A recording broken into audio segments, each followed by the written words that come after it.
Da onde eu venho, normalmente a gente não comemora Halloween. Minha principal exposição a isso foi quando eu era criança, através da mídia ocidental. E, embora eu não entendesse completamente a premissa, achei a estética geral do feriado muito legal e desejei experimentá-la algum dia. Cerca de 15 anos mais tarde, eu acabei me mudando para os Estados Unidos. Como uma mulher de 20 e poucos anos, era seguro dizer que havia desperdiçado a minha chance de fazer doces ou travessuras. Mas isso não significava que eu não pudesse entrar no espírito do Halloween de outras maneiras. Acontece que um dos meus colegas de trabalho estava dando uma festa com um tema assustador em sua casa, como uma espécie de evento improvisado de formação de equipe. Eu admito que tinha uma queda por esse colega de trabalho, então iria independentemente da premissa, mas o fato de ser Halloween aumentou ainda mais a minha empolgação. Assim que passei por aquela porta, percebi imediatamente como estava mal vestida para a ocasião. Eu não esperava que as pessoas saíssem com tudo para um evento de trabalho. Mas lá estava Bill, do RH, andando por aí vestido de múmia, e Heather, nossa supervisora, exibindo as suas coxas como uma bruxa sexy. Enquanto isso, lá estava eu, vestida com uma camisa e calça, comum, e com meus chifrinhos de diabo idiota, parada no meio de tudo isso como uma completa idiota. Raramente eu sinto constrangimento social, mas esse foi definitivamente um desses momentos. Especialmente porque eu era a nova garota, ainda tentando causar uma boa impressão. Felizmente, o colega de trabalho em quem eu estava afim conseguiu me arrastar de um lado para o outro, para que eu pudesse prestar atenção na festa. Eu achei que a melhor coisa que eu poderia fazer era me misturar às pessoas, e isso funcionou por 1 ou 2 horas, até que eu vi ele. E eu não tô exagerando quando eu digo que ele era o homem mais lindo que eu já vi. Ele também não estava fantasiado, mas não acho que isso importasse no caso dele.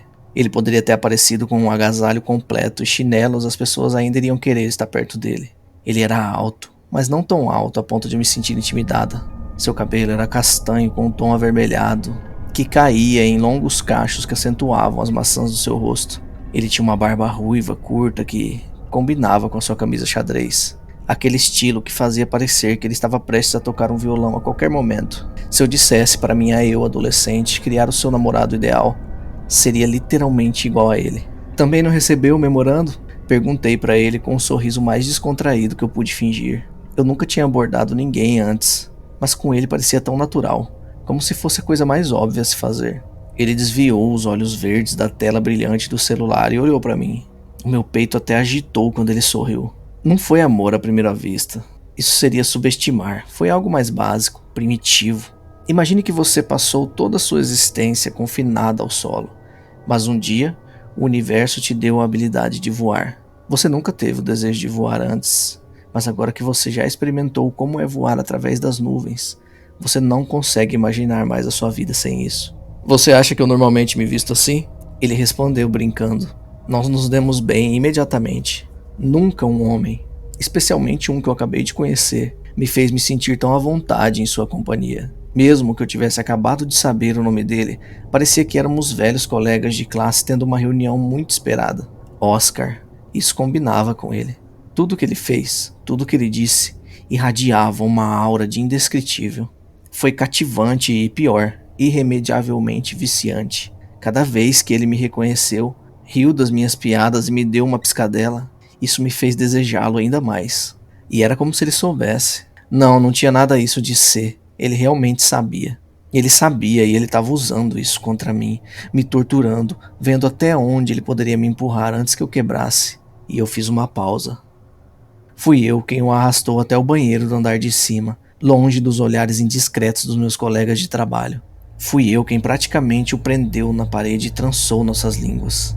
Sua barba por fazer contra meu queixo, suas mãos hábeis nas minhas costas, euforia na sua forma mais simples. Quando eu comecei a desabotoar a sua camisa, ele agarrou meu pulso abruptamente com uma mão e colocou outra entre nós. Eu protestei com uma série de gemidos exasperados, incapaz de expressar minha frustração em palavras. Felizmente, seu sorriso lascivo me garantiu que esse desejo terrível não ficaria insatisfeito por muito tempo. Aqui não, ele disse. Minha casa é logo ali na estrada. Eu concordei, já quase sem fôlego. Tentei parecer brincalhona, mas meu desespero era óbvio. Isso não era mais um desejo, era uma necessidade que queimava de dentro para fora. Eu precisava senti-lo, precisava prová-lo. Eu senti que meu coração iria falhar se eu não fizesse isso. Graças a Deus, a caminhada até o apartamento dele foi muito rápida. Eu tive que me conter fisicamente para não pular em seus ombros enquanto estávamos sozinhos no elevador. A primeira coisa que notei quando entramos no apartamento dele foram todas as caixas espalhadas pelo local. Ou ele estava se mudando ou se preparando para isso, mas imaginei que poderíamos guardar essa conversa para depois. No travesseiro, mais tarde. Falar sobre seu arranjo de moradia era a última coisa que passava pela minha cabeça naquele momento. Assim que cruzamos a soleira do quarto dele, nossa dinâmica mudou instantaneamente. Parece que Oscar havia deixado a sua fachada reservada na porta. Ele me empurrou para a cama e se posicionou em cima de mim. Sua respiração derreteu minha pele, mas seus lábios foram rápidos em esfriá-la. As pontas dos dedos dele eram como ferros de marcar enquanto descia nas minhas coxas, marcando cada centímetro como o seu. Minha mente ficou em branco. Dor e prazer misturados num coquetel proibido do qual bebi avidamente até a última gota. Deus, isso era tudo que eu queria. Isso é tudo que eu deveria ser. Uma parte de mim sabia inconscientemente que morreria naquela noite, mas eu não me importei. Qual era o sentido de viver se eu nunca mais iria experimentar tal prazer? De repente, a campainha tocou, espalhando a névoa que nublava meus pensamentos por um breve momento. Olhei para baixo e vi o tufo de mechas avermelhadas rebeldes sendo puxado para trás entre as minhas pernas. Ele gemeu alto de aborrecimento. Que droga, provavelmente é o saco velho lá de baixo reclamando do barulho de novo. Fica aqui, eu vou lidar com isso. Ele vestiu um roupão e saiu do quarto, fechando suavemente a porta atrás de si, quase como se estivesse tentando me esconder. Caí de volta no colchão, agora um pouco encharcado. Minha visão girou e todo o meu corpo ainda doía de desejo. Através da parede eu pude ouvir Oscar e uma voz mais severa e rouca trocando palavras. Quanto tempo isso iria levar?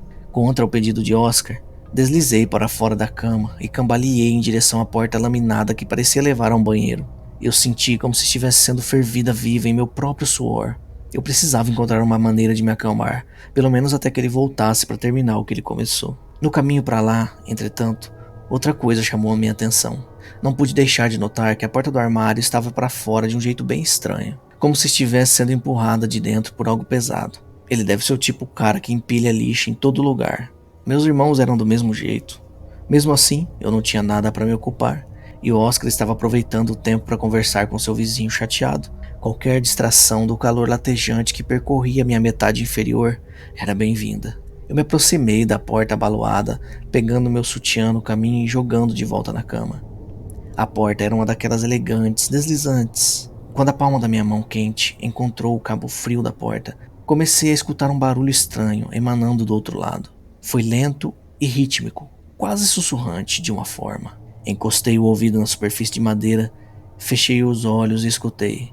Aquilo parecia respirar. Não tinha como. Certamente não.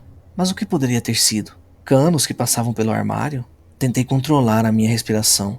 Agarrei a alça do guarda-roupa com mais firmeza e decidi abrir.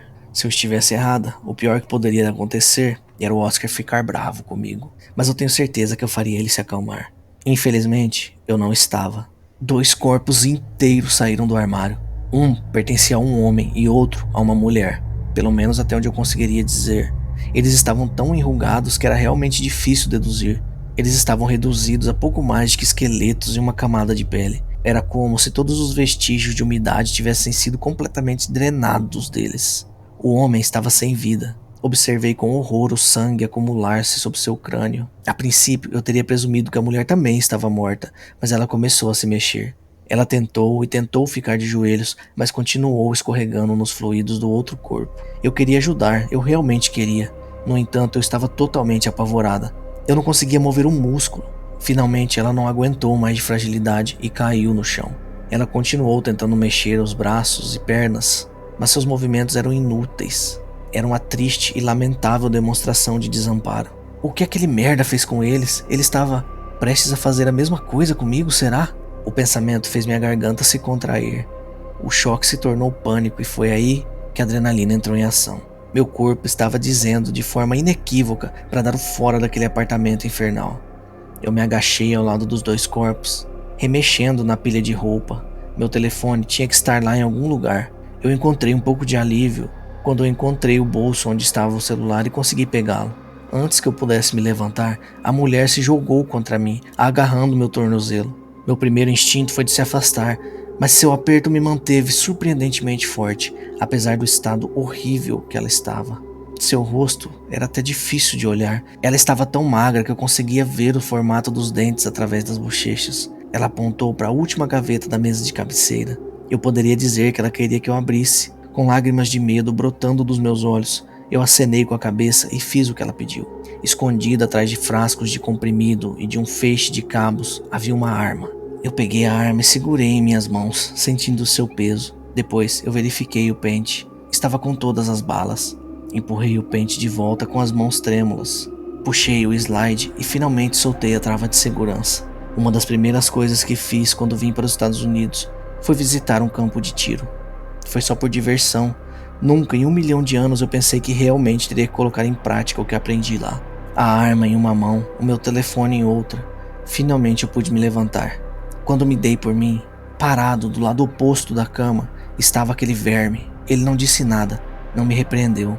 Sua expressão era de leve aborrecimento, como se fosse uma barata que tivesse saído do ralo. Olha, eu acabei de chamar a polícia. Eu blefei, balançando o meu telefone enquanto eu escondia a arma carregada nas minhas costas. Achei que não fazia sentido aumentar as tensões mais do que já estavam. Se eu fosse você, eu iria embora antes que eles chegassem. Não teve nenhuma reação, nem mesmo um sorriso zombando. Ele apenas ficou ali, parado, como um manequim, com metade do rosto iluminado pelas luzes de LED na parede. Ok, entendo. Você provavelmente deseja limpar essa bagunça primeiro, então eu vou deixar isso com você, certo? Cuidadosamente, com a arma ainda pressionada na parte inferior das costas, eu circulei ao redor da cama, mantendo o contato visual. Quando cheguei ao meio do caminho para o lado dele, a sua cabeça começou a ter uns espasmos. O seu corpo permaneceu ali, imóvel, mas a sua cabeça continuou balançando para frente e para trás, como se estivesse tentando quebrar o próprio pescoço. Eu gritei quando o que pareciam ser 2 chifres de marfim surgiram das órbitas oculares. As projeções ósseas e brilhantes se estendiam para frente e depois se enrolavam contra seu crânio, raspando na lateral antes de voltar. Desta vez, com pedaços de seu próprio cabelo e carne pendurados em suas pontas pontiagudas. Fechei os olhos e passei correndo cegamente pela cena horrível, tropeçando até a sala de estar e indo direto para a porta da frente. Claro, estava trancada. Com a visão ainda nublada pelas lágrimas, comecei a jogar todo o meu corpo contra a porta, em um completo e absoluto pânico. Gritei por ajuda com toda a minha força. Se os vizinhos tinham problemas com os meus gemidos antes, não tinham como eles não ouvir agora. Então eu ouvi uma risada maléfica na sala atrás de mim. Eu me virei e apontei a arma imediatamente. Aquela coisa, aquele monstro, estava parado entre o sofá e a TV, totalmente nu. Ele tinha um buraco em seu rosto que escorria algo até a sua região pubiana. Ele riu enquanto mantinha aquele buraco aberto. Aquele buraco repugnante, havia algo parecido com uma agulha hipodérmica gigante dentro dele. Então foi isso que aconteceu com eles.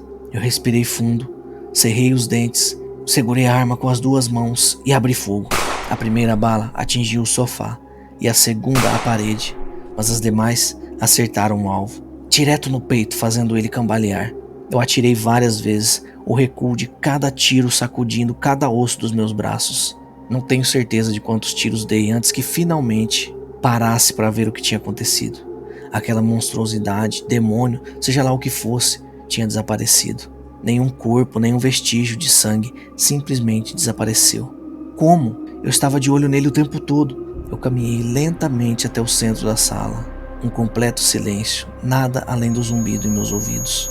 Então eu senti uma dor incapacitante e devastadora que irradiou de cima da minha coxa esquerda, chegando até ao meu estômago, como se minhas entranhas estivessem sendo comprimidas entre 2 ferros em brasa. Eu desci meus olhos e consegui ver o ferrão enorme da criatura embutido na lateral da minha perna, contorcendo-se enquanto entrava mais fundo dentro de mim.